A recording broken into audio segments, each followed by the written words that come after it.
안녕하세요. 역사의 거대한 흐름 속에서 피고 지는 수많은 권력자들의 이야기를 통해 삶의 지혜를 찾아가는 시간입니다. 오늘 우리는 성경 속 한 인물, 고대 바빌론의 절대군주였던 느부갓네살 왕의 놀라운 이야기를 통해 우리 삶의 진정한 주인이 누구인지 깊이 성찰해보고자 합니다.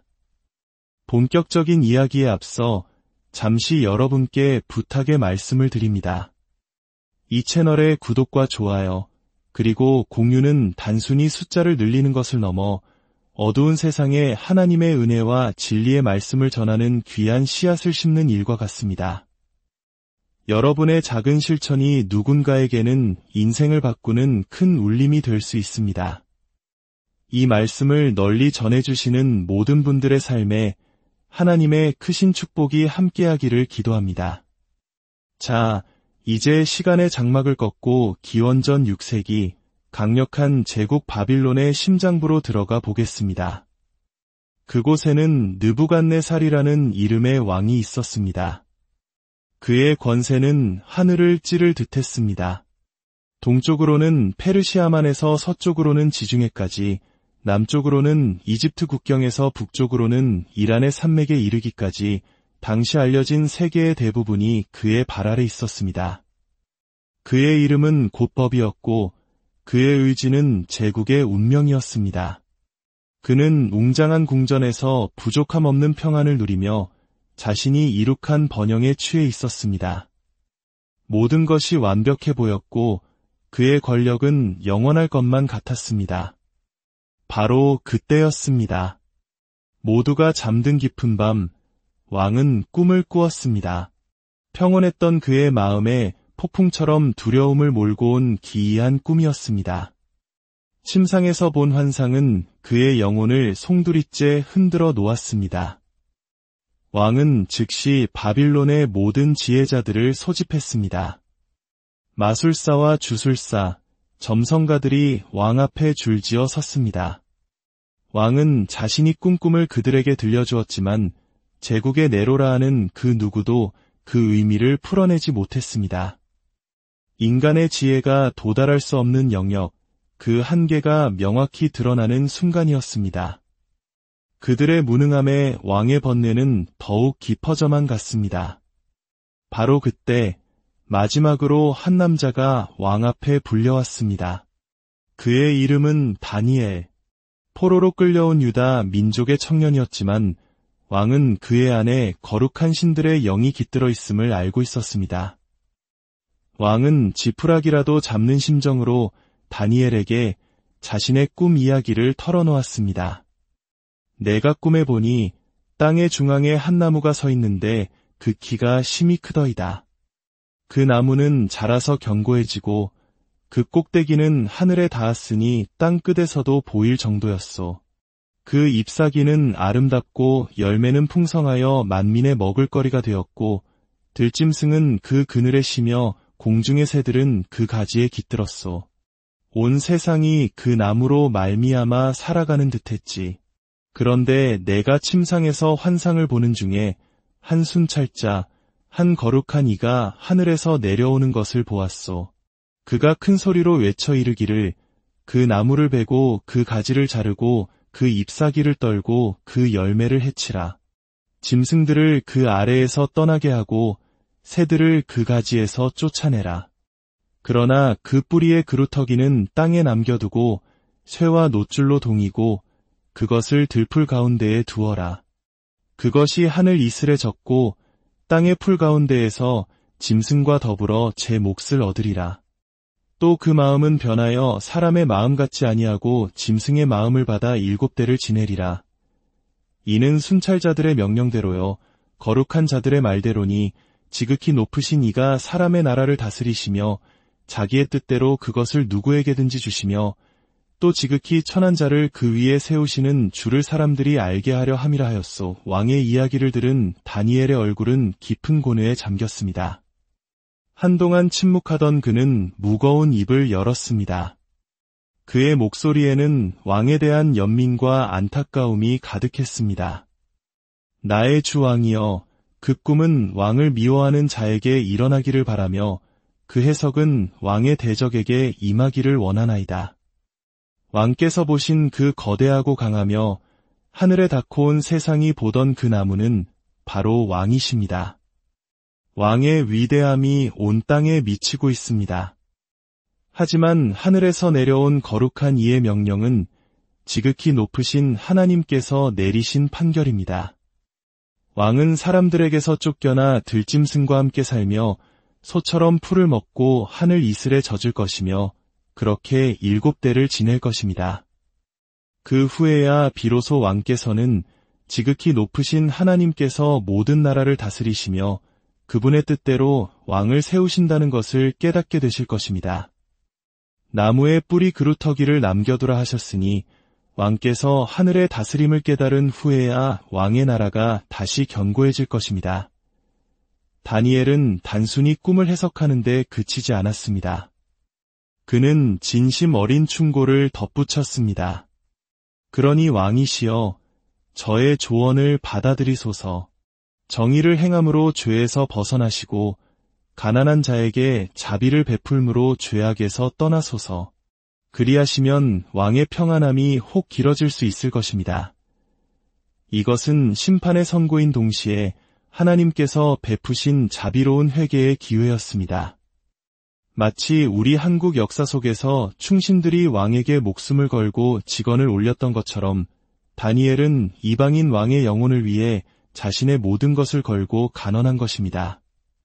그러나 안타깝게도 절대 권력에 취한 왕의 귀에는 그 충고가 들리지 않았습니다. 하나님께서는 즉시 심판을 내리지 않으셨습니다. 무려 12달, 1년이라는 시간을 더 기다려 주셨습니다. 교만한 왕이 스스로를 돌아보고 겸손히 엎드릴 기회를 주신 것입니다. 하나님의 인내와 자비는 이토록 깊고 넓습니다. 그러나 1년이 지난 어느 날 왕은 바빌론 왕궁 옥상을 거닐며 위기양양하게 외쳤습니다.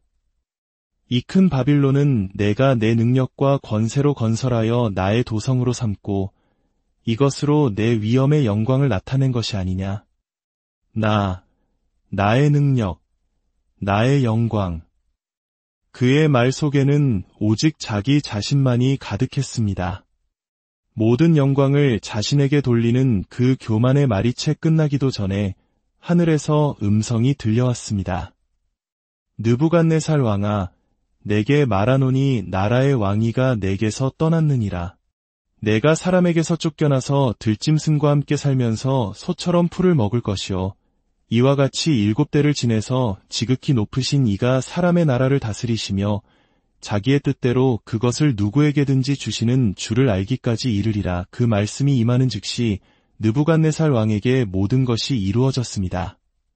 그는 왕궁에서 쫓겨나 소처럼 풀을 뜯어먹고 그의 몸은 하늘 이슬에 흠뻑 젖었습니다. 그의 머리털은 독수리 깃털처럼 자랐고 손톱과 발톱은 새의 발톱처럼 변했습니다. 자신으로 가득 찼던 그는 이제 온전한 정신을 잃어버렸습니다. 호화로운 침상에 눕던 그는 더 이상 사람 사는 곳에 머물 수 없게 되었습니다. 하나님께 영광 돌리기를 거부했던 그는 자기 자신이 가졌던 모든 영광을 빼앗겼습니다. 인간의 존엄성이 얼마나 연약한 것인지 창조주를 잊는 순간 그것이 얼마나 처참하게 무너질 수 있는지를 보여주는 비극적인 모습이었습니다. 그렇게 고통스러운 7대라는 시간이 흘렀습니다. 정해진 기간이 찼을 때 짐승처럼 변해버린 느부갓네살에게 놀라운 변화가 일어났습니다.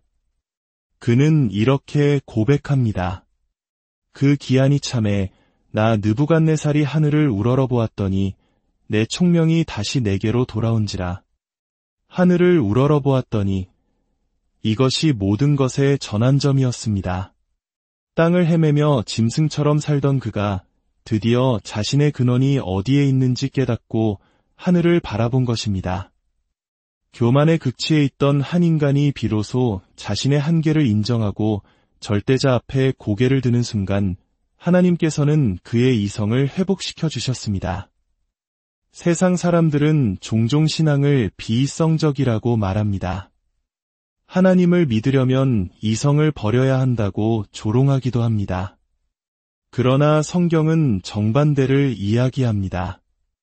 하나님을 떠난 인간이야말로 진정한 이성을 잃어버린 상태이며 하나님께로 돌아와 하늘을 우러러볼 때 비로소 참된 이성과 지혜를 되찾게 된다고 말입니다. 온전한 정신을 되찾은 느부갓네살의 입에서는 더 이상 자신을 향한 찬양이 아닌 하나님을 향한 찬양이 터져나왔습니다. 내가 지극히 높으신 이에게 감사하며 영생하시는 이를 찬양하고 경배하였나니 그의 권세는 영원한 권세여 그의 나라는 대대에 이르리로다. 땅의 모든 사람들을 없는 것 같이 여기시며 하늘의 군대에게든지 땅의 사람에게든지 그는 자기 뜻대로 행하시나니 그의 손을 막거나 혹시 이르기를 무엇을 하시나이까 할 자가 아무도 없도다. 이것이야말로 한때 세상을 호령했던 이방인 왕의 입에서 나온 가장 위대한 신앙 고백이었습니다. 교만은 찬양으로 바뀌었고 그의 모든 영광은 이제 하나님의 것이 되었습니다.